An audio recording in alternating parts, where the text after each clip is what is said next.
안녕하세요. 미래를 설계하라 경제잡학사전 고혜림입니다. 이틀째 한파가 계속되고 있습니다. 칼바람도 너무나 심한데요. 여러분 감기 걸리지 않도록 건강 유의하시고요. 오늘 밤도 두 분의 아나운서와 함께 경제 이야기 즐겁게 나눠보도록 하겠습니다. 오늘은 안유원, 김유진 아나운서와 함께합니다. 안녕하세요. 네, 그러면 미국 증시부터 체크하고 넘어가도록 하겠습니다. 이 미증시 같은 경우에는요, 이 무역전쟁 우려 속에서 이것이 협상카드가 될 것이다 라는 기대감 속에 상승으로 마감을 했습니다. 자, 그러면 자세한 미국 증시 상황 확인하고 넘어가 보도록 할 텐데요. 자, 오늘 미증시 어떻게 흘러갔을까요? 네, 우리 증시는 일제히 상승으로 마감했습니다. 먼저 뉴욕 증시 3대 지수부터 짚어보겠습니다. 뉴욕 증시 3대 지수 일제히 상승으로 마감했는데요. 다우지수 0.33% 상승해 44,567포인트에서 거래 마쳤습니다. 나스닥도 상승 탄력 받아가며 전날 대비 1% 넘는 상승세 보여주며 9626포인트에서 종가 형성했습니다. S&P 500 지수 0.73% 상승하며 6,000포인트 선을 다시 회복하는 모습을 보였습니다. 국제유가는 0.86% 상승해 배럴당 73.16달러에 거래됐고요. 국제금 가격은 0.5% 상승해 트라이온스당 2,858달러에 거래됐습니다. 다행히도 원달러 환율은 트럼프의 관세 정책에 대한 혼란을 피해갔는데요. 전날보다 0.3% 하락한 1,453원에 안착했습니다. 이처럼 3대 지수와 여러 시장 지표들은 일제히 어제 하락분을 만회하면서 공포지수인 빅스지수는 관세 전쟁 두려움에서 벗어나며 9% 하락하는 모습 보여줬습니다. 트럼프 대통령이 중국에 대한 관세 전쟁을 예고하자 중국도 보복 관세와 기업 제재로 맞대응에 나서고 있습니다. 전일 중국은 미국 수입품에 대해서 최대 15%까지 관세를 부과하겠다고 밝혔는데요. 여기에 엔비디아와 알파벳, 인텔에 대한 반독점 조사까지 진행하면서 본격적인 G2 무역 전쟁의 서막이 올랐습니다. 미국 노동시장의 수요 흐름을 보여주는 졸츠 보고서도 발표됐는데요. 지난해 12월 구인 건수가 760만 건으로 시장 예상을 밑돈 것으로 집계됐습니다. 이 수치는 지난해 9월 이후 3개월 만에 가장 낮은 수치입니다. 즉 구직자들이 이전보다 직장을 구하기가 더 어려워졌음을 시사한 건데요. 그럼에도 불구하고 멕시코, 캐나다에 대한 미국의 관세 부과가 한 달간 유예된 데다 중국의 미국에 대한 관세 보복도 아주 강하진 않은 것으로 여겨지면서 간밤 뉴욕 증시는 상승세 보여줬습니다. 미중 관세 정책에 이어서 2월 한 달 동안 여러 주요 기업들의 실적 발표가 잇따라 발표될 예정이니까요. 저희와 함께 살펴가시면 좋을 것 같습니다. 그럼 우선 간밤에 마감된 미증시 히트맵 통해서 더 자세하게 살펴보겠습니다.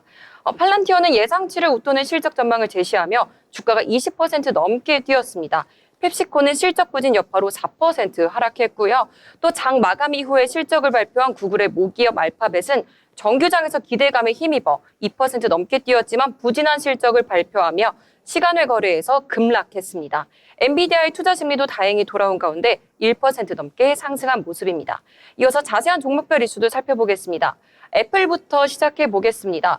전장에서 관세 우려 직격탄을 맞은 애플이죠.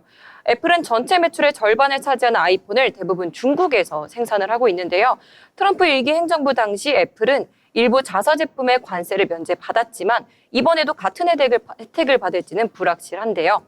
월가의 전문가들은 이번 트럼프 관세가 애플의 수익에 미칠 영향은 중국 의존도를 얼마나 줄일 수 있는지에 달려있다고 분석하고 있습니다. 월가의 의견들을 짚어보면요. 로젠블렛은 애플이 중국에 대한 관세 영향권에 포함된 것은 예상 밖이라며 가격 인상분을 소비자에게 전가할 가능성이 있다고 전망했고요.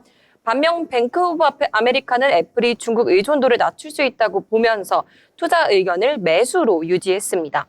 그리고 현지 시간 4일 글로벌 시장조사 업체 크날리스에 따르면 지난해 전 세계 스마트폰 시장 규모는 전년비 7% 성장하며 2년 연속 감소세를 보이던 스마트폰 시장의 반등세로 돌아섰다고 합니다.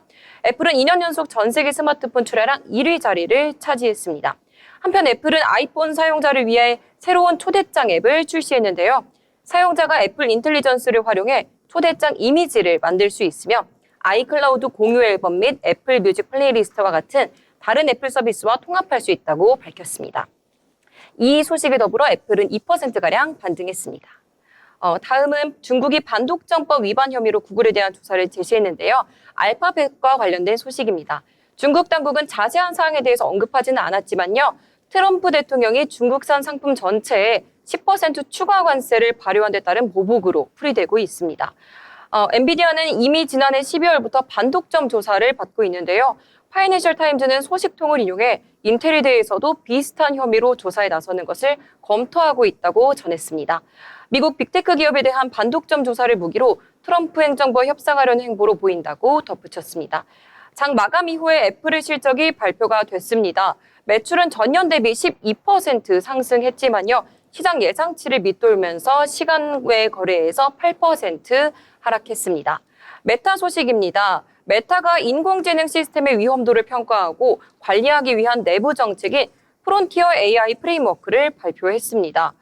인공지능 오픈소스 전략을 유지하면서도 보안 위험이 높은 시스템의 개발과 배포를 제한하기로 한 건데요. 인공지능 기술의 혁신과 보안 사이에서 균형을 맞추겠다는 방침입니다. 투자 의견도 있었는데요. 루프캐피털이 인공지능에 대한 투자를 호평하며 목표치를 기존 $655에서 $900로 상향했습니다. 이와 함께 메타는 1% 상승한 채 마감했습니다. 화이자 소식 전해드리도록 하겠습니다. 화이자는 4분기 매출이 전년비 22% 증가하면서 호실적을 보였는데요. 매출과 EPS 모두 예상치를 상회했고요. 또 이전에 제시한 강력한 1분기 가이던스를 그대로 유지한다고 밝혔습니다. 미국에서 코로나가 재확산하면서 미 정부와 일회성 계약을 체결하는 등 코로나 치료제 팍스로비드 판매가 예상을 뛰어넘었고 코로나 전반적인 비용 절감 노력이 효과를 거뒀다고 설명했습니다. 다만 팍스로이드의 흑자 전환은 전년 동기 매출에서 미 정부가 약 600만 개 팍스로비드를 반환하면서 이 지점이 매출에 반영되어 4분기 실적이 흑자 전환한 데 영향을 미쳤다고 하고요. 그리고 시즌 인수를 통해 암 치료제 강화 포트폴리오가 4분기 실적부터 반영이 됐습니다. 지난 2년 동안 코로나 관련 매출에서 다소 부진한 모습을 보여왔지만 이번 실적으로 중요한 방점을 찍었으며 비만 치료제의 파이프라인에 대한 관심도 커지고 있다고 CNBC가 전했습니다. 실적 발표 후 개장 전에는 2% 가까운 상승 흐름 보였었는데요. 장 초반에는 이렇게 상승하다가 하락 전환해서 1%대 마무리되었습니다. 머크도 실적을 내놨습니다. M7 기업들이 모두 상승하는 가운데 마찬가지로 제약바이오단에서 좋은 흐름 보여주고 있습니다. 머크도 실적을 발표했는데요. 4분기 매출과 EPS 자체는 모두 예상을 넘겨줬습니다. 4분기 매출은 전년비 7% 증가한 156억 2천만 달러를 기록했고 EPS도 $1.72로 예상을 상회했습니다. 머크의 매출에서 주축은 암 치료제 키트로다와 HBV 백신 가다실인데요. 키트로다는 판매 호조를 보였습니다. 키트로다 매출은 전년비 19% 증가했습니다. 하지만 가다실은 매출이 전년비 17% 감소했습니다. 가다실이 최대 시장인 중국에서 지난해 2분기부터 판매가 둔화됐고 이번 달부터 최소 올해 중반까지 중국 출하가 중단됐습니다. 키트로다 판매가 받쳐주고 최근 출시한 심혈관 치료제 매출도 긍정적이었지만 가다실 판매 영향으로 올해 연간 매출 가이던스가 실망스러웠습니다. 부진한 가이던스에 9% 넘게 급락하며 장 마감했습니다. 간밤 미증시 종목별로 좀 엇갈리는 흐름들이 있었는데요. 전반적으로 관세의 좀 직격탄을 벗어날 수 있는 재료들이 보여지면서 M7 기업들을 중심으로 훈풍이 불어왔습니다. 이런 훈풍을 이어받아 우리 증시는 어떻게 반응했는지 저희와 함께 계속해서 살펴보시죠. 네, 미증시 전체적으로 잘 설명해 주셨습니다.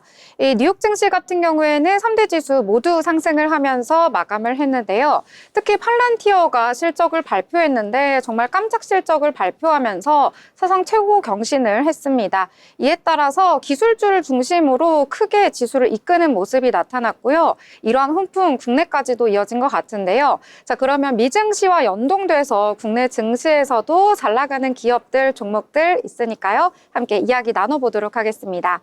자, 유진 아나운서 어떤 종목을 보셨을까요? 네, 오늘 제가 가져온 종목은요, SP 시스템스입니다. 현대차 휴머노이드 로봇 아틀라스 생산 투입된다는 소식인데요.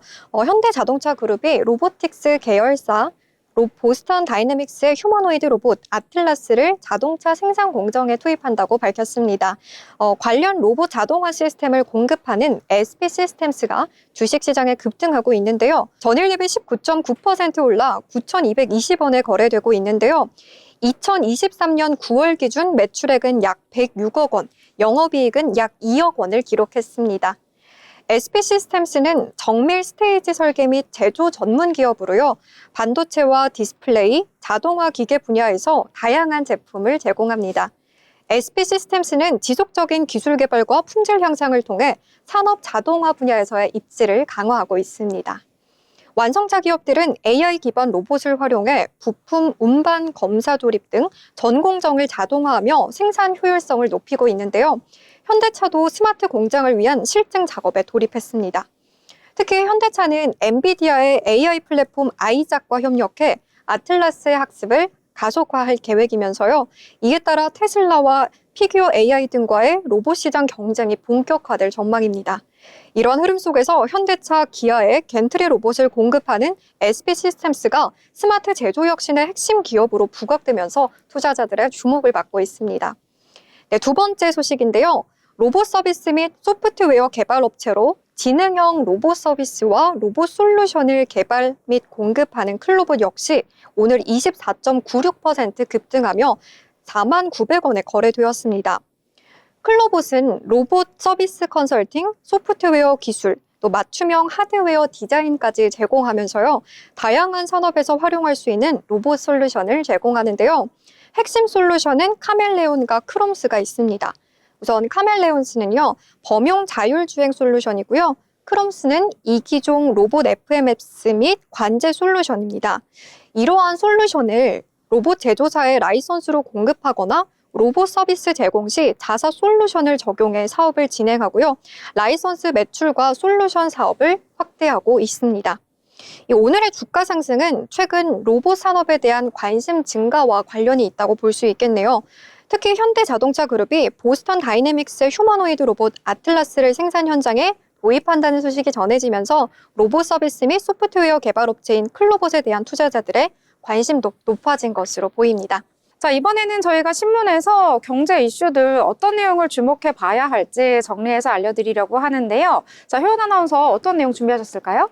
네, 국내 이슈와 해외 이슈 모두 더불어서 준비했습니다. 신문에서 발췌한 기사를 전해드리는 뉴스 브리핑 시간입니다. 첫 번째 뉴스입니다. 이재용 올트먼 손정희 AI 의기투합.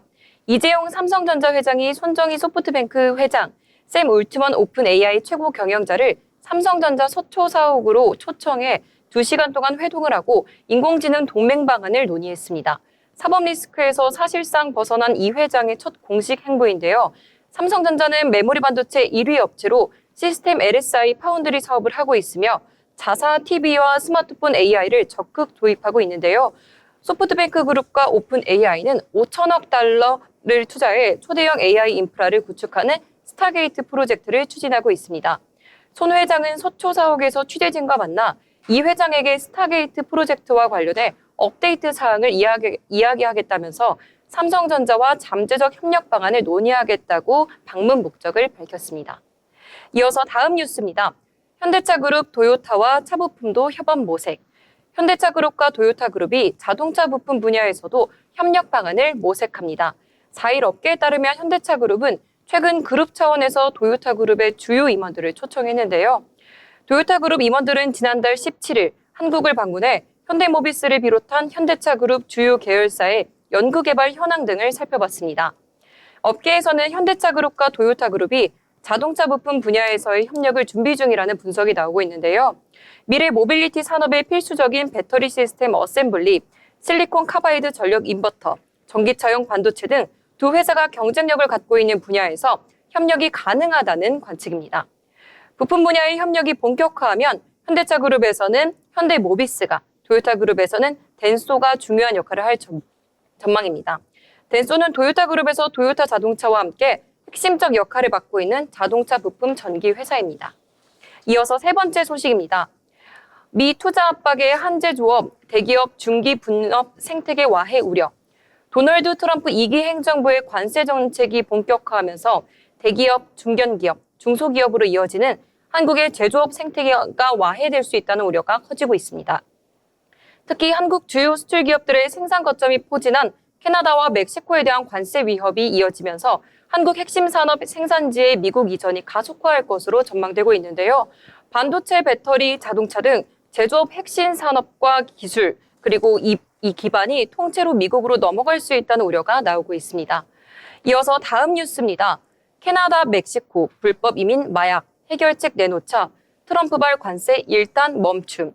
도널드 트럼프 미국 대통령이 4일부터 캐나다와 멕시코 제품에 부과하던 25% 관세를 한 달간 유예하는 대신 캐나다와 멕시코가 불법 이민과 펜타닐 단속을 강화하기로 했습니다. 북미 3국 간 관세 정책이 일단 멈춘 것인데요. 하지만 트럼프 대통령이 유예 기간, 캐나다, 멕시코의 합의 이행이 어떻게 평가하느냐에 따라 관세 전쟁이 재발할 가능성도 배제할 수 없습니다. 트럼프 대통령은 관세 발효가 시작되기 직전인 3일 자신의 트루스 소셜을 통해 클라우디아 셰인바움 멕시코 대통령과 통화한 사실을 공개하며 관세 부과를 한 달간 유예하겠다고 밝혔습니다. 그러면서 멕시코는 미국과의 국경지대에 1만 명의 군 병력을 보내 불법 이민과 마약 단속에 나서기로 했다고 전했습니다. 셰인바움 대통령도 X를 통해 합의 사실을 알리며 미국은 멕시코로의 고성능 무기 밀매 억제를 위해 노력하기로 했다며 양국이 보안과 무역 두 가지 분야에서 협상을 시작하기로 했다고 밝혔습니다. 마지막 소식입니다. 미에 한 방 맞은 중 15% 보복 관세. 도널드 트럼프 미국 행정부가 현지 시간 4일 중국산 수입품의 10% 추가 관세 조치를 발효했습니다. 중국은 즉각 오는 10일부터 미국산 수입품의 15% 관세를 부과하기로 한 건데요. 미국 빅테크 기업인 구글의 반독점법 위반 혐의 조사도 시작했습니다. 미중 관세 전쟁이 불붙은 것인데요. 로이터 통신 등에 따르면 트럼프 행정부가 4일부터 하겠다고 한 대중 10% 관세 부과 조치가 예정대로 발효됐습니다. 트럼프 대통령이 전날 24시간 내 통화하겠다고 밝혀 미중 간 극적 타협이 예상되기도 했지만 그런 일은 벌어지지 않았습니다. 백악관 관계자를 인용해 트럼프 대통령이 이번 주에 시 주석과 통화하지 않을 것이라는 보도가 나왔습니다. 지금까지 뉴스 브리핑이었습니다. 네, 뉴스 잘 정리해 주셨습니다. 아무래도 미국의 관세, 무역 전쟁 이러한 내용이 계속해서 국내 증시까지 영향을 미치고 있습니다. 이와 더불어서 이제 중국이 좀 견제를 받으면 그거에 대한 반사이익을 인도에서 좀 누릴 수 있지 않을까라는 기대감 속에서 인도 측이 이러한 빈틈을 노리고 있다는 소식까지 함께 전해드리도록 하겠습니다. 인도가 이에 따라서 트럼프 일기 정부 때도 좀 혜택을 받았던 그러한 이력이 있기 때문에요. 이번에도 인도 총리가 트럼프 이 대통령과의 만남을 추진하고 있고 또 미국의 여러 가지 물품들에 대해서 관세를 인하한다라는 정책까지 내놓고 있거든요. 이러한 내용까지 참고하시면서 투자하시길 바라겠습니다. 더불어 본 방송에서 제공하는 정보는 투자 판단을 위한 조언일 뿐 해당 종목의 가치, 상승과 하락에 대해서는 보장하지 않습니다.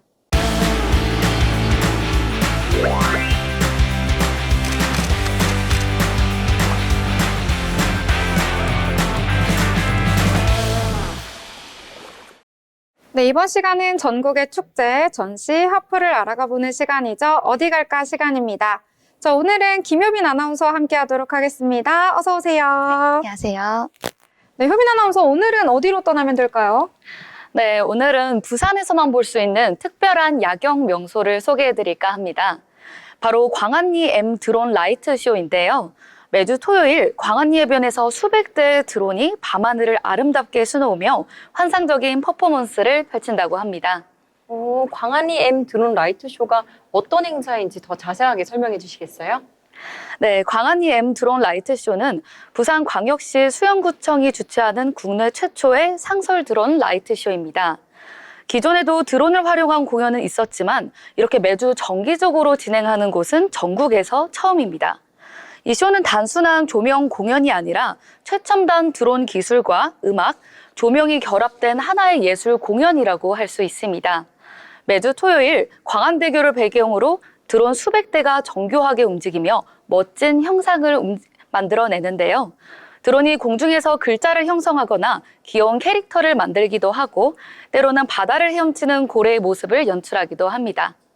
밤하늘에 떠있는 빛의 그림이라고 할 수 있죠. 특히 공연마다 특정 스토리가 있고 음악과 싱크를 맞춘 연출이 이루어지기 때문에 감동적인 장면이 많습니다. 예를 들어 한국의 전통적인 문양을 형상화한 공연이 열리거나 특별한 기념일에는 관객들에게 메시지를 전달하는 형태로 진행되기도 합니다. 네, 이렇게 밤하늘에 드론으로 수놓은 이 모습을 보면은 바닷바람도 맞으면서 너무나 행복한 추억이 될 것 같은데요. 혹시 공연 시간도 따로 정해져 있을까요? 네. 공연 시간은 계절별로 다르게 운영되고 있습니다. 하절기인 3월에서 9월에는 저녁 8시와 10시, 그리고 동절기인 10월에서 2월에는 저녁 7시와 9시에 진행되고 있습니다. 각 공연은 약 12분간 진행되며 하루에 2번씩 펼쳐집니다. 또한 특별 공연이 열리는 경우도 있는데요. 특정 명절이나 기념일에는 기존 공연보다 더 길고 화려한 연출을 선보이기도 합니다. 예를 들어 크리스마스 시즌에는 산타와 루돌프가 하늘을 나는 모습을 드론으로 연출하거나 어린이날에는 인기 애니메이션 캐릭터들이 하늘에 등장하기도 합니다.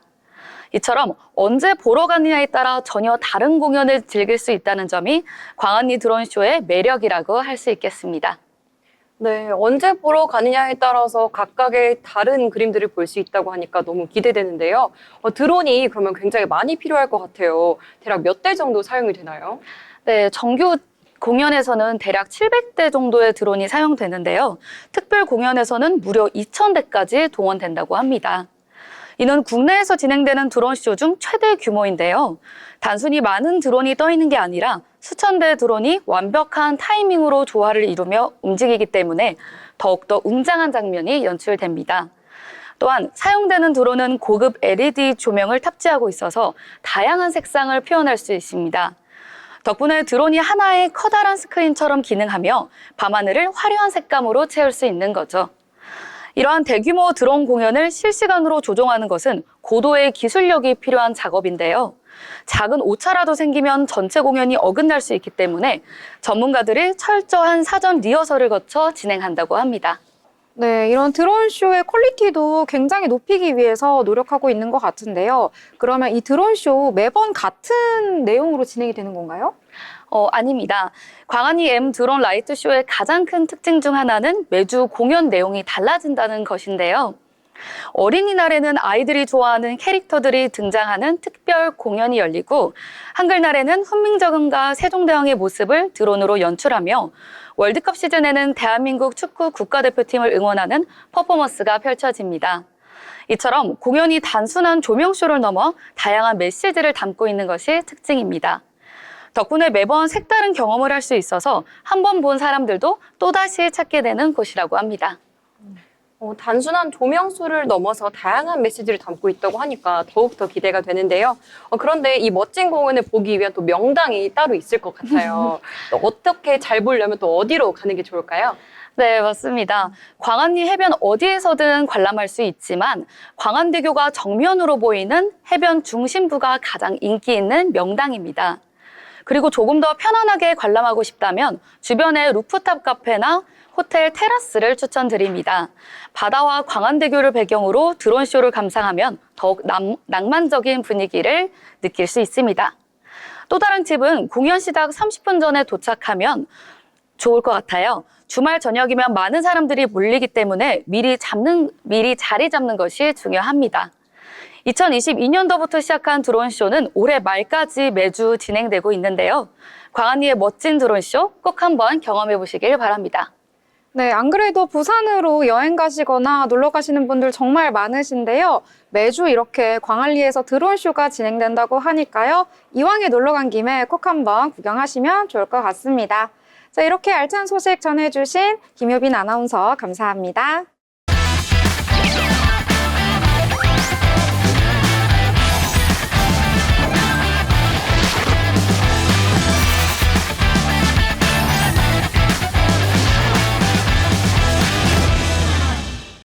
네, 이번 시간은 돈을 잘 벌고 싶은 고수가 되고 싶은 아나운서들이 모여서 경제 이야기, 주식 이야기 함께 나눠보도록 하겠습니다. 자, 그 전에 국내 증시 어떻게 마무리가 되었을지 살펴보고 넘어가 봐야 할 것 같은데요. 오늘은 김유진 아나운서가 소개해드리도록 하겠습니다. 네, 오늘 시황을 맡은 김유진 아나운서입니다. 네, 오늘 우리 시장 살펴보시면요. 어제보다 개선된 흐름 보였습니다. 어제 국내 시장은 미국의 대멕시코, 캐나다 관세 유예 소식으로 투자 심리가 개선되면서 한때 2,500선 회복되기도 하다가 또 미국의 대중국 추가 관세 시행과 중국의 보복 관세로 인해 상승폭이 제한되는 모습이었는데요. 오늘 KB금융의 실적이 발표되는 날이었습니다. 특히 KB금융은 5조 원 이상의 순이익을 기록할 것으로 보였는데요. 이는 금융지주 최초의 사례가 될 전망입니다. 4대 금융지주의 작년 순이익은 16.8조 원으로요. 전년 대비 11% 이상 상승이 예상되었고요. 역대 최대 실적을 기록할 전망입니다. 네, 하지만 또 어려움도 있는데요. 금융지주사들 지금 웃을 수만은 없는 상황입니다. 예대 금리차 확대 및 또 부동산 PF 기저 효과로 수익이 증가했지만 환율 변동으로 건전성 지표 악화 우려도 제기되고 있는데요. 즉 은행들은 이자 장사로 돈을 벌었지만 환율 변동 등 외부 리스크로 인해서 재무 건전성이 악화될 수 있다고 볼 수 있겠습니다. 그럼 오늘 마감 지수 살펴보겠습니다. 코스피 어제보다 1.11% 오른 2,509선에서 마감했고요. 2,500선 지켰습니다. 코스닥 살펴보실 텐데요. 코스닥은요 1.54% 오른 730선에서 마감을 했습니다. 네, 지수 흐름 한번 살펴보실 텐데요. 코스피는 전약 후강의 모습을 보였습니다. 오늘 변동성이 좀 크긴 했는데요. 어제에 이어서 상승세 나타냈습니다. 오전 중에 변동세 컸지만 11시를 기점으로서 점점 상승폭이 확대되는 모습이었습니다. 오늘 장에서는요. 전기, 가스 그리고 IT 서비스가 강세를 보이며 지수 상승을 견인했습니다. 코스닥도 살펴보실 텐데요. 완전 전약 후강의 모습이었다고 보실 수가 있겠습니다. 코스피와 마찬가지로 어제에 이어 상승세 보이며 오전부터 그 폭을 점차 확대했습니다. 특히 1시 40분경 730선까지 오르면서 장중 최고치를 기록하기도 했고요. 이 시장의 흐름을 보면요. 상승 종목이 1145개로 하락 종목 491개보다 압도적으로 많아 강한 상승장이 연출되었고요. 오늘 IT 서비스와 기계 장비가 강세 보이며 상승을 주도했습니다. 코스피와 코스닥 모두 전약 후강 흐름 보이면서요. 상승세를 지속했고요. 또 IT 서비스와 기계 장비 업종이 강세를 주도했습니다. 이번에는 수급 상황 보실 텐데요. 코스피 시장에서 어제 그리고 매수 주체가 같습니다. 기관과 외국인이 동반 매수에 나서면서요. 지수 방어에 힘썼습니다. 기관은 322억 원을 순매수했고요. 외국인은 677억 원을 사들였습니다. 2거래의 연속 매수세 보였고요. 반면 개인은 1959억 원 순매도하며 차익 실현에 나선 모습이었습니다. 개인이 오전 중에 물량을 덜어냈고요. 그 물량을 외국인이 고스란히 받는 모습이 연출되었습니다. 업종별로는 외국인과 기관은 전기전자를 중심으로 사들이고 개인은 같은 업종에서 매도 우위를 보였습니다. 코스닥도 살펴보실 텐데요. 보시는 것처럼 개인과 외국인이 동반 매수에 나서며 지수를 방어했고요. 기관은 차익 실현을 위해 매도에 나섰습니다. 개인은 255억 원을 사들이면서 매수세로 전환했고요. 외국인은 246억 원을 매수하며 2거래일 연속 순매수 이어갔습니다. 반면 기관은 334억 원 덜어내면서 시장에서 일부 이익 실현을 했습니다. 업종별로는 개인이 금속 업종을, 외국인은 제약 업종을 중심으로 매수한 반면 기관은 기계 장비 업종에서 매도세를 보였다고 보실 수가 있겠습니다. 이번에는 시가총액 상위 종목 살펴보실 텐데요. 코스피 먼저 살펴보겠습니다. 코스피 지금 KB금융 제외하고는요 모두 빨간불 켰습니다. 오늘 삼성전자의 상승세, 이재용 회장의 사법 리스크가 해소되고 경영 복귀가 현실화됨에 따라 삼성전자의 불확실성이 완화될 것으로 예상되기 때문이며 트럼프의 관세부가 유예 소식에 따른 것으로 보입니다. 2거래일 만에 기관의 수급이 들어왔습니다. SK하이닉스 살펴보시면요. 최근 8조 원의 영업이익 기록하면서 오늘 외국인과 기관의 수급이 들어오면서 오늘 주식 좋은 흐름 보여줬습니다. LG에너지솔루션 3.6% 오르며 마감했는데요. 2차전지 관련 주도로 상승세 보이고 있으며 이에 따라 전반적인 전기차 배터리 수요 증가가 반영되었습니다. 완성차 업체인 현대차와 기아차도 각각 1.74%, 1.45% 상승했습니다. 네이버도 보시면요. 오늘 흐름 좋게 4.81% 상승했는데요. 이는 이해진 네이버 창업자가 7년 만에 이사회 의장으로 복귀하고 또 AI 사업 강화 때문으로 풀이됩니다. 6거래의 연속 기관이 사들였습니다. 이번에는요. 코스닥 살펴보도록 하겠습니다. 코스닥 1위부터 10위까지 살펴보시면요. 혼조세가 보이고 있는데요. 특히 2차전지 관련주 에코프로와 에코프로 BM은요. 1% 이상 상승했습니다. 이는 트럼프 행정부의 대멕시코 캐나다 관세부가 유예 소식에 따른 매수세 확산이 영향을 미쳤습니다. HLB 보시면요. 1.75% 빠져서 78,800원의 종가 형성했습니다. 리가켄 바이오 살펴보시면요. 0.16% 하락했는데요. 고형암 치료제 개발과 관련해서 임상 결과가 발표돼서 투자자들에게 호재로 작용했는데요. 오늘은 외국인과 기관이 모두 매도로 돌아서며 소폭 빠지며 쉬어갑니다. 3천당 제약 살펴보시면요. 오늘 많이 올랐습니다. 21.69% 올라서요. 20만 2천 원의 종가를 형성했는데요. 기관 투자자의 기업 설명회 개최 소식에 따라 급등했습니다. 외국인과 기관이 2거래일 만에 매수로 전환했습니다. 휴젤 살펴보시면 0.62% 상승했고요. 2028년까지 80개국에 진출하고 1분기에 레티보의 미국 출시 예정이라는 소식에 힘입어 상승했습니다. 이는 글로벌 진출 확대와 함께 매출 증가 기대감이 반영된 결과입니다. 네, 오늘 코스피 시장에서는요, 전기 가스업과 IT 서비스 업종이 지금 오늘 강세를 보이며 지수 상승을 주도했는데요. 기관과 외국인이 동반 매수에 나서면서 시장을 지탱하는 흐름 보였습니다. 코스닥 시장에서는 IT 서비스와 기계 장비 업종이 강세를 보이며 지수 상승을 견인했습니다. 특히 개인과 외국인이 함께 매수세 보이며 시장을 방어하는 모습이 나타났습니다. 오늘 시장에서는요, IT 관련 업종이 전반적으로 강세 보였고요. 코스닥에서는 기계 장비 섹터가 추가 상승을 이끌었습니다. 네, 오늘 시황의 김유진이었습니다. 네, 오늘 시장 잘 정리해 주셨습니다. 이 미국 시장 잘 나가니까 국내 증시까지 좀 잘 나가는 것 같습니다. 오늘 시장 양대 지수 모두 어제에 이어서 상승으로 마감을 했는데요. 코스피 같은 경우에는 전거래일 대비 1.11% 상승하면서 2,509선에서 마감을 했습니다. 견조한 상승세 장중 내내 유지해주는 모습 보였고요. 외국인과 기관 모두 어제에 이어서 동반 매수 포지션 보였다라고 보실 수가 있겠습니다. 코스닥 같은 경우에도 분위기는 좋았습니다. 장중 내내 계속해서 견조한 상승세 보여주면서 거의 고점 라인에서 마감을 했는데요. 전일 대비 1.54% 상승하면서 730선에 안착하는 모습 나타나줬습니다. 이 수급 같은 경우에는 외국인 매수로 대응하긴 했지만 물량이 크진 않았고요. 기관 같은 경우에는 어제 매수 포지션 보였는데 오늘은 매도로 전환을 했다라고 보시면 될 것 같습니다. 시가총액 상위 종목들도 아까 유진 아나운서가 말씀해 주신 것처럼 전반적으로 상승하는 모습 보였습니다. 특히 반도체 투톱 그동안 조금 주춤했었는데요. 오늘 강세 보이는 흐름 나타나줬고요. 뭐니뭐니 해도 오늘 장에서는 AI와 관련해서 소프트웨어, IT 업종들이 강세 보였습니다. 특히 네이버와 카카오 오늘 강세 보이는 흐름 나타나줬고요. 네이버 같은 경우에는 작년 12월에 최고점까지 뚫었었는데 오늘도 강세 보이는 흐름 나타나줬습니다. 이 코스닥 같은 경우에도 대부분의 종목들 상승해주는 흐름 나타났는데요. 특히 2차 전지주 최근 들어서 좀 부진했었는데 오늘은 강세 보였다라고 보실 수가 있겠습니다. 자, 전반적으로 훈풍이 들었던 국내 증시였습니다. 이 미국과 중국의 이 관세 전쟁에 따라서 우려감이 커졌었는데요. 하지만 관세에 대해서 유예 조치도 나오고요. 그리고 트럼프 정부가 이 관세 전쟁이 아니라 하나의 협상 카드로 내놓을 수도 있다라는 기대감 속에서 상승하는 흐름이 전체적으로 나타난 것 같습니다. 자, 그럼 국내 증시에서 어떤 종목이 강세를 보였을지, 어떤 테마가 또 강했는지 살펴보도록 하겠습니다. 자, 수연 아나운서는 어떤 종목에 주목을 해보셨을까요? 네, 앵커님. 저는 오늘 좀 상승을 이끌어낸 3가지 종목들 준비를 해봤는데요. 혹시 뷰티 디바이스 집에 하나쯤은 갖고 계시죠? 아, 그럼요. 네, 그 뷰티 디바이스의 대표적인 기업인 APR 먼저 준비해 보도록 하겠습니다.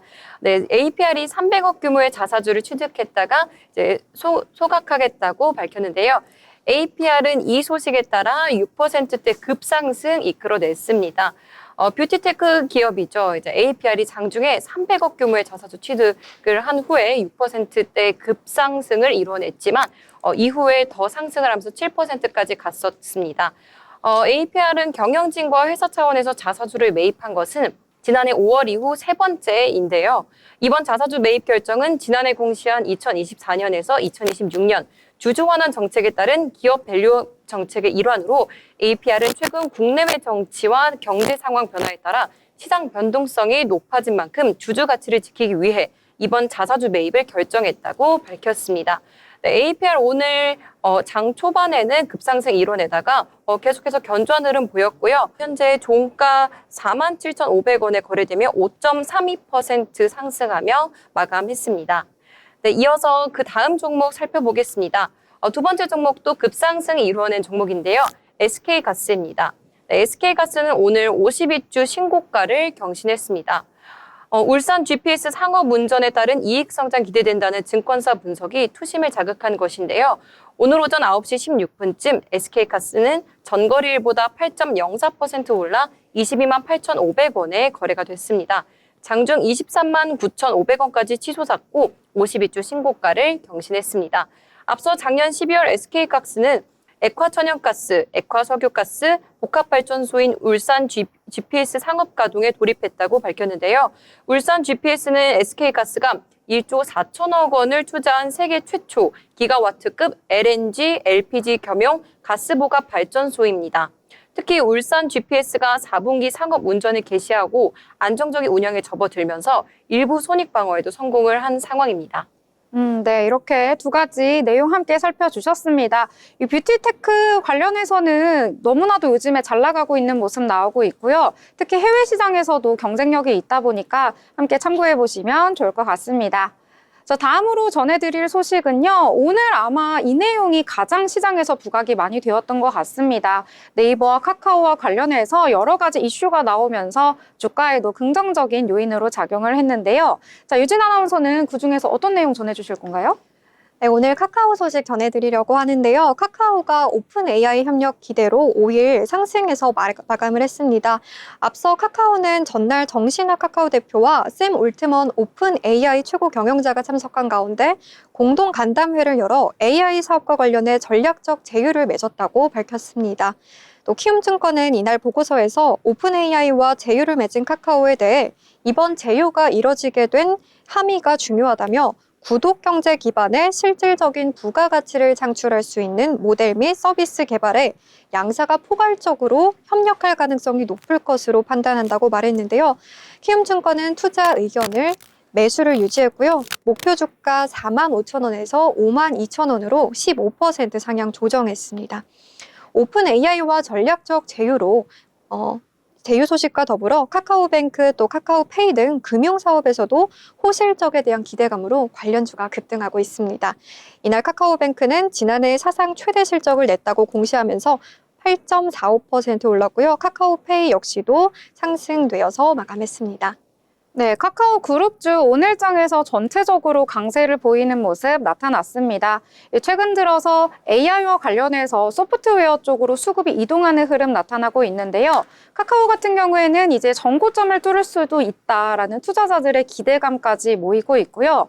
또 샘 올트먼 이 AI 회장과 만나면서 새롭게 좀 협력을 맺을 것 같다라는 내용도 함께 전해졌거든요. 또 카카오 같은 경우에서는 사내에서 딥시크 사용하지 말라고 금지까지 내렸다고 합니다. 이러한 내용들까지 전해지면서 카카오 앞으로 어떻게 AI 쪽으로 시장을 확장할 수 있을지 기대감이 모이고 있고요. 아까 잠깐 언급해드린 것처럼 네이버 역시도 소프트웨어 쪽으로 새롭게 시장을 확장할 수도 있다라는 내용이 함께 전해지고 있으면서 새로운 사업에 대한 기대감까지 모이며 주가에도 긍정적인 영향을 미치고 있는 것 같습니다. 자, 올해는 소프트웨어 쪽으로 잘 나가게 될 수도 있다라는 투자자들의 기대가 모이고 있으니까요. 여러분들도 함께 체크해 보시면서 투자에 계획을 세우시면 좋을 것 같습니다. 자, 그럼 또 다른 내용들 함께 이야기해 보려고 하는데요. 또 어떤 내용을 전해 주실 건가요? 네, 저는 요즘에 핫한 게 뭐 AI도 있고 뭐 소프트웨어도 당연히 있지만요. 반도체 공정 장비를 제조하는 회사를 좀 소개해 드리려고 합니다. HPSP라고 하는 회사인데요. HPSP가 예비 입찰 흥행에 장 초반에 강세를 보였습니다. HPSP는 전거래일 대비 9시 9분쯤 7.20% 오른 31,250원에 거래가 됐는데요. 앞서 크레센도와 매각 주관사인 UBS는 MBK 파트너스 등 약 5곳의 인수 적격 후보를 선정한 것으로 알려졌습니다. 매각 대상은 크레센도가 보유 중인 HPSP 지분 40.9%였습니다. HPSP는 반도체 공정에 필요한 열처리 공정 장비를 제조하는 회사인데요. 고압 수소 어닐링과 고압 산화 공정 장비를 삼성전자와 TSMC 등 국내외 파운드리 기업에 공급을 하고 있습니다. 오늘은 장 초반 7.20% 올랐는데 현재 종가 직전장 대비 5.83% 상승해서 38,050원에 거래가 되고 있습니다. 네, 오늘 반도체 투톱이 잘 나가다 보니까요. 하위단에 있는 종목들까지 잘 나가고 있습니다. 그리고 2차 전지 관련주들도 정말 간만에 여러 가지 소식들 속에서 강세를 보였는데요. 특히 저가 매수세가 유입되면서 관련된 종목들 전체적으로 상승을 했다라고 보실 수가 있겠습니다. 특히 국내 2차 전지 업계를 지원하기 위해서요. 이 국회와 정부가 한국판 IRA 제정을 논의하고 있다라는 소식이 전해졌는데요. 이 때문에 투심이 좀 개선된 것으로 풀이가 되고 있습니다. 오늘 장에서는 솔루스 첨단 소재 3%대 상승, 후성도 역시 3%대 상승을 했고요. 에코앤드림도 3%대 상승을 했습니다. 그리고 2차 전지 그 안에서도 공정장비 관련주들이 전체적으로 강세를 보였거든요. 오랜만에 2차 전지에 대한 훈풍도 불어오고 있으니까요. 참고해 보시면 좋을 것 같습니다. 자, 그러면 이번에는요, 저희가 투자를 할 때 리포트 보면 너무나도 좋은데 따로 챙겨보기가 조금은 어렵잖아요. 정리해서 알기 쉽게 소개해 드리려고 합니다. 자, 효연 아나운서 오늘 장에서 어떤 리포트 소개해 주실 건가요? 네, 오늘 제가 소개해드릴 리포트는 LG화학인데요. 앵커님 혹시 LG화학 투자하시지는 않으셨죠? 아, 예전에 잠깐 했었는데 워낙 또 이게 시총이 크고 주가 사이즈도 커가지고 좀 부담되더라고요. 그래서 예전에 좀 팔았습니다. 맞죠. 네, 제가 왜 여쭤봤냐면 조금 가슴 아픈 소식을 전해야 할 것 같아서 네, 조금 우울한 분위기의 리포트이지만 그래도 굉장히 자세한 소식 준비해 왔으니까요. 끝까지 집중해 주시면 좋겠고요. 네, 영업이익이 개선이 되나 기대치는 낮춰야 한다라는 내용의 LG화학, 하나증권의 리포트 소개해드리도록 하겠습니다. 네, LG화학이 작년 4분기 실적을 2월 3일에 발표를 했습니다. 네, 시장 예상치는 724억 원 영업이익이 하락할 것이다 라고 했는데 2024년 4분기 영업이익은 2,520억 원이나 하회를 하면서 적자로 전환을 했습니다. 그래서 영업이익이 컨센서스를 하회하는 모습을 보여줬는데요. 이 원인에 대한 좀 이유들 여러 가지가 있습니다. 이렇게 네 가지로 좀 정리를 해볼 수 있겠는데요. 자산 손상 차손 약 4천억 원, 그리고 환율 급등에 따른 외화 환산 손실, 그리고 석유화학 영업이익은 990억 원 감익이 되었고요. 이 수치는 681억 원 직전 분기 대비 감익한 수치입니다. 또 첨단 소재 영업이익 또한 480억 원으로 집계가 되면서 68% 직전 분기 대비 감익한 상황입니다. 또 LG 에너지 솔루션 영업이익은 2,255억 원 하락하며 이렇게 네 가지 수치로 크게 부진 원인을 꼽을 수가 있겠습니다. 부진 원인과 수치, 자산 손상 차손 4천억 원, 그리고 외화 환산 손실, 다양한 이유들이 있겠지만 이 손실을 이끌어낸 또 두 가지 또 주축들이 있습니다. 2022년 6월에 LG화학과 도레이가 헝가리 분리막 합작법인을 설립을 했습니다. 그래서 이후에 이제 헝가리에 VJ를 설치를 해서 분리막 공장을 유지를 했었는데요. 분리막 업황 부진으로 인해서 지분 추가 취득이 연기가 됐습니다. 연기 이 결정을 하게 됨에 있어서는 캐즘으로 인한 투자 속도 조절을 하기 위한 거라고 보실 수가 있겠습니다. 또 두 번째로는 2023년 1월 재작년 초에 이제 LG화학이 미국의 항암 신약 기업인 아베오를 인수를 했습니다. 신장암 치료제인 포티브다를 이제 임상 실험을 이제 진입을 했었는데 확대 임상 3상에서 실패를 하면서 2차 치료제 진입이 불가하게 되었고 3차 치료제로만 머물게 되었습니다. 이 두 가지 악재로 인해서 자산 손상 차손 그리고 외화 환산 손실이 발생한 것이죠. 네, 이어서 또 살펴보시면요. 두 번째 부진 원인으로는 석유화학 영업이익 마이너스 990억 원이 있었습니다. 사실 좀 긍정적인 요인도 있기는 했습니다. 운임 하락과 환율 상승이라는 것인데요. 그럼에도 불구하고 국내의 전기료가 인상이 되면서 PVC 재료 그리고 가성소다라는 재료가 수익성이 감소하게 되었습니다. 이 두 재료들은 국내 전기료 인상으로 인해서 큰 타격을 받았는데요. 그 이유는 이 두 재료가 이제 원자재 생산 가격이 국내 전기료가 70% 정도를 차지한다고 합니다. 그래서 생산하는 것 자체의 70%가 전기료다 보니까 국내 전기료 인상에 큰 영향을 받은 것으로 풀이를 할 수 있겠습니다. 두 번째 그리고 세 번째, 네 번째 원인 같이 살펴보겠습니다. 첨단 소재 영업이익은 480억 원으로 직전 분기 대비 68% 감익됐는데요. 양극재의 매출액이 6,900억 원으로 영업이익은 28억 원으로 집계됐습니다. 이 수치는 판매량과 판매 가격이 각각 전분기 대비 20% 그리고 5% 감소했기 때문인데요. 중국의 저가 공세에 따른 결론이라고 보실 수 있겠습니다.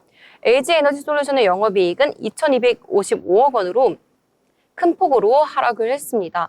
그 이후에는 여러 가지가 또 있겠지만요. 합작법인의 판매량이 감소했고 또 유럽 고객사의 부진한 판매량이 원인으로 꼽을 수가 있겠습니다. 이와 더해서 트럼프 행정부의 출범으로 기존에 받았던 AMPC, 즉 미 인플레이션 감축법에 따른 세액 공제 혜택이 축소될 위기에 처한 상황입니다. 그렇다면 이에 대해서 LG화학은 어떻게 바라봤을까요? 먼저 LG에너지솔루션 김동명 대표이사의 이야기를 한번 전해드리면요. 내년까지는 어려울 것으로 보고 있다. 또 후년부터는 반등하지 않을까 생각한다. 캐즌 극복을 위해선 수요를 확보하는 게 제일 중요하다. 수요 확보를 위해 열심히 노력하고 있다. 이런 입장을 내놨습니다.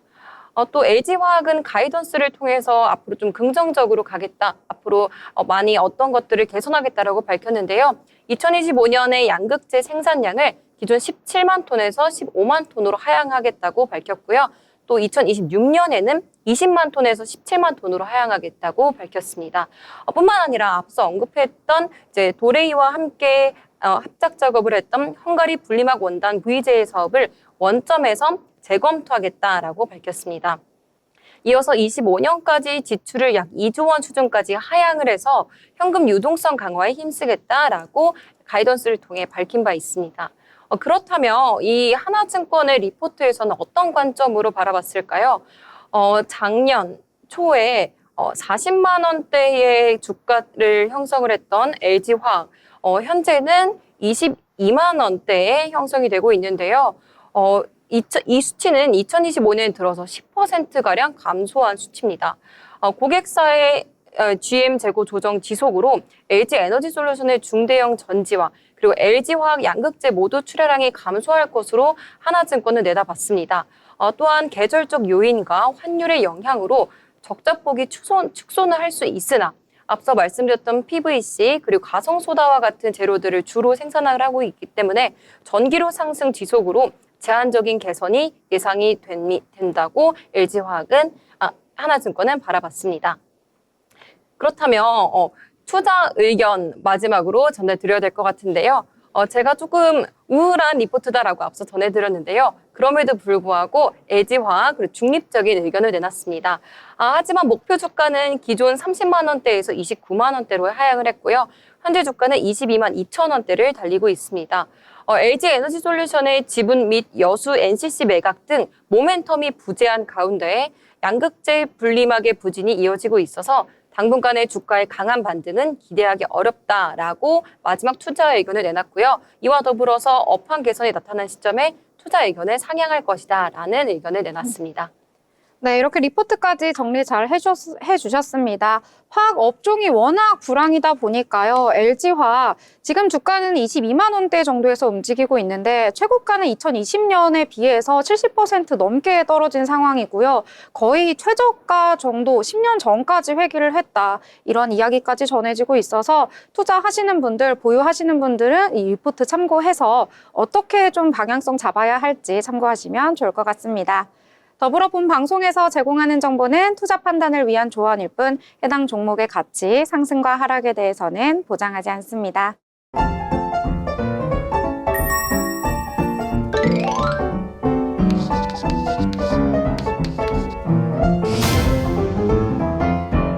네, 오늘장 한 줄로 정리해 보도록 하겠습니다. 자, 유진 아나운서, 오늘장 어떻게 요약을 하면 좋을까요? 네, 저는 회복세라고 말하고 싶습니다. 전일 대비 우리 증시 좀 좋았는데요. 미국의 대멕시코, 캐나다 관세 유예 소식으로 글로벌 교육 환경이 악화 우려가 이제 완화가 되지 않았습니까? 이렇게 되면서 투자 심리가 많이 개선되었고요. 오늘 코스피, 코스닥 이제 저녁 후 강의 흐름 보여주면서 오전 중에는 변동성이 있었지만 오후 들어서 상승폭이 확대돼 좋은 흐름이었다고 볼 수 있을 것 같습니다. 네. 자, 그러면 효연 아나운서는 오늘장 어떻게 정리해 볼까요? 저는 다행이다라고 말을 하고 싶습니다. 일단 관세 전쟁으로 인한 좀 악재가 있어서 우리 시장에 어떤 영향을 끼칠까 많이 궁금했었는데 그래도 뚜껑을 열어보니 그것을 피해갔고 또 앞으로의 악재들도 잘 방어할 수 있다는 가능성이 보여지고 있는 시장이라고 생각합니다. 네, 오늘은 좋게 평가가 나오고 있습니다. 샘 올트먼 CEO가 방한을 하면서 여러 가지 호재가 계속해서 나오고 있습니다. 감사합니다, 샘 올트먼. 이렇게 오늘 정리해 보도록 하겠습니다. 저희 방송 이쯤에서 마무리 짓도록 하겠습니다. 저희는 목요일 방송으로 다시 찾아뵙도록 하겠습니다. 시청해주신 여러분 고맙습니다.